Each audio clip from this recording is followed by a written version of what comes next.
Torrada da aldea con xamón, queixo e ovo, crocante de langostino con mollo de marisco ou garbanzos con bacallau. De seguro xa se lles abriu o apetito con tan só escoitar estes nomes, pois son só un aperitivo da extensa oferta de tapas que poderán atopar esta fin de semana en Porto do Son. 7 establecementos hostaleiros ofrecerán as súas especialidades totalmente de balde, no marco do concurso Son para comelo. Este ano participan 7 locales, que vos vou enumerar, son o Bar Asexo, Café Bar Eugenio, o Café Bar Praza, Cantina da Lúa, o Loreto Café Bar, o restaurante Con Boa Cafetería e o restaurante O Risón.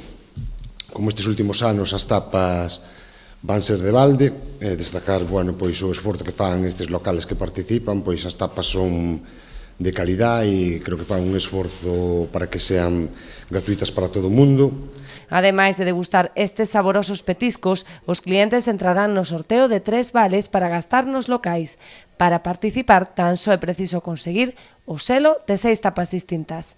E dicir que como novedade este ano, pois aumentáronse as cuantías dos premios. Este ano pasan de 100 o primer premio a 150, de 50 o segundo a 100 e de 25 a 75 o terceiro. Os premios consisten nuns vales para gastar nos locales participantes.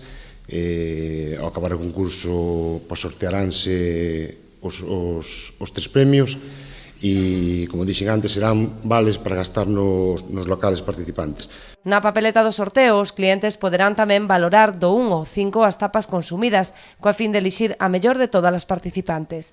Non será doado, xa que a calidade das materias primas e o mimo co que son elaboradas fan a todas merecedoras dun primeiro posto. Se non queren perdelas, xa saben, dende esta noite ao todo domingo ao mediodía, teñen unha cita co mellor da nosa gastronomía en Porto do Son.